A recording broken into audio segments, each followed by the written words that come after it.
All right, welcome back to Plant-Based Homestead Prepper, where we make prepping fun. In this video, we're going to be talking about what if this lull in the Covid19 Coronavirus is just the beginning. So stay tuned. All right, so welcome back. What if this lull right now that we're going through in Covid19 Coronavirus, what if this lull is only the beginning? Now, right now, worldwide, we are over 4 million people infected. In the country, in the United States, we have over 1 million people infected. We have over 80,000 people have died from this thing. What if this is just the beginning? And what if in the next 6 to 10 months, what if instead of having 1 million people infected, what if it jumps up to 40 or 50 or 60 million infected? And what if instead of 80,000 dead, what if it jumps up to 1.2, 2.3, or even 5 million people dead from this coronavirus thing? What if, what will people do? Are we just going to keep on going like we're going, acting like nothing is happening? What's going to happen? In my perspective, if something like that does happen and the numbers keep going up, then I expect to see the world a different place than it is right now. I would see, I believe we will see more crime. Already where I live now, it's been, we've been opening back up over the last week or two.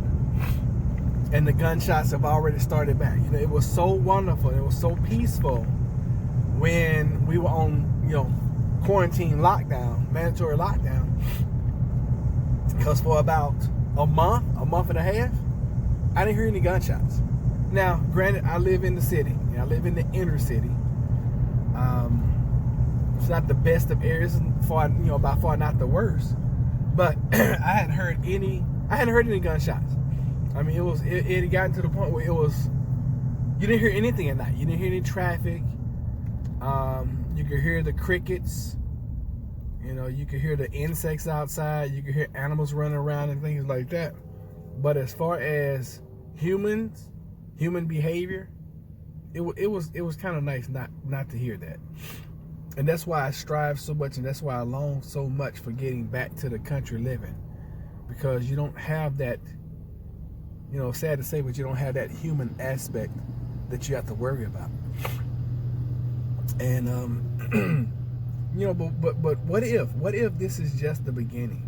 I hope I'm wrong. I truly hope I'm wrong. But if this is the beginning, then we can probably expect another lockdown, but this one won't be mandatory. This will be a lockdown. You can expect to see the National Guard in your area. You can expect to see the military in your area. You can expect to see local authorities, enforcing a curfew. You could expect all of that. Because if I was in charge, that's what I would do. I'd be like, hey, you know what? This is going to be a medical. This is going to be a medical mandate, a martial law, a medical martial law, and I forget that essential business stuff. If you don't have, and I hate to even see the country go to something like this, but it would almost be Nazi Germany, where you would have to have papers in order to travel, and then you would have to be scanned everywhere you went, at least for temperature. And I could see that, and unfortunately, I would have to agree to something like that. That's only if this thing starts, ramping up again and getting to the point where, it is to that point.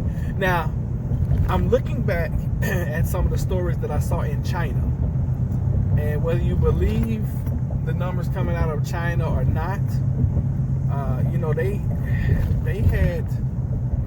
they were welding people into their houses, which is to me crazy. Now I don't know if they caught people who were out violating curfew or whatever, and then they took them back to their house and then smuggle them in or whatever. But that's crazy. Here in this country, we look at stuff like that. That's absolutely crazy. And I don't know, would it have to get to something like that? Because like here in Virginia where I live, I kept reporting and kept telling you guys that it's almost like we never did go into lockdown, into quarantine, because it was people out all the time. And then it got to the point where Lowe's, Home Depot were the only places that were open, and that's where everybody was congregating. So, I just don't know. Hopefully these numbers will constantly go down, keep going down. The trend right now, it appears and it seems in a lot of areas, a lot of states, that the numbers are going down, but in some other areas, they're still going up. So, I just don't know. I don't know at this point in time what's going to happen. But I'm just sitting here thinking about it, and as I think about things, I try to bring them into you guys so y'all can think about them as well. Because regardless of what happens, whether we're saved from coronavirus or not, prep, okay?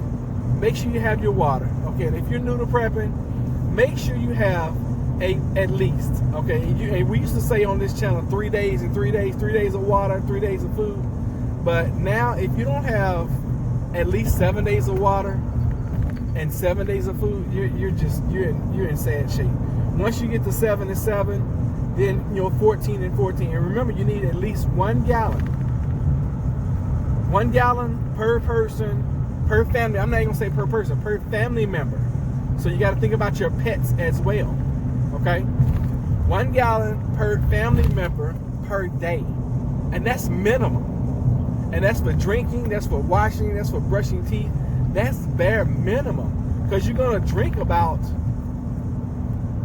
you're gonna drink a whole bunch of that. You're gonna drink about a half a gallon, at least 2 liters of it, which only leaves you about 1 liter thereabout. So you gotta keep that in mind. Be mindful of that. Also, food, non-perishables. Those are your beans and rice, but then that takes water. So I would like to see you have canned goods. If it was me and I was brand new and I was trying to make sure I had enough food, I would make sure that my 7-day stash would be easy, open, boom, pop the top, put a fork in it, put a spoon in it, and eat it. So those are your canned beans, your canned vegetables, your canned fruits. We don't eat meat, but your canned tunas, things like that. That's gonna get you by. Now, can those things be expensive? Yes, they can be. Okay, that's why a lot of people, when they start stocking up beans and rice. But I really try to keep the basics on this channel. I really try to. So 3 and 3 to start out with. 3 days food, 3 days water. That's 1 gallon per person per day, per family member. Okay. And as far as your food, look at how many calories those cans have in them, and then adjust accordingly. The average person is going to need anywhere between 16 to 2,000 calories. So, if a can of tuna, for example, is 300 calories, and that's all you're going to eat, then divide 300 into 1,800. What's that? 5 cans of tuna a day. Now, that's going to get old and that's going to get boring real quick. So, I would advise you to get a variety. Okay, and those are just the minimums. I mean, it just keeps going up from there. From there, then 21 and 21, then 30 and 30. I believe my wife and I, I know for a fact that right now we have, at any given time, we have 50 to 65 days of water stores inside of our house. And I'm talking about drinking water. I'm not talking about water we can use to wash up. I'm talking about drinking water. So strive for more all the time. Okay, strive for more all the time, because trust me, if it's not Corona, it's going to be something else. And if it's not something else, it's definitely going to be something else. It's going to be a hurricane. It's going to be economic collapse. It's going to be something that you can always prepare for. an economic collapse does not mean that the whole entire global economy has dropped or gone down. It could be simply losing a job. It could be simply being furloughed for a while. You know, so be mindful of the fact that prepping is something that you need to work on consistently and all the time, okay? Thank you guys as always for being here. Make sure you like, subscribe, comment, and share. Why? Because sharing is caring. All right, and I'll see you guys on the next one. Take care.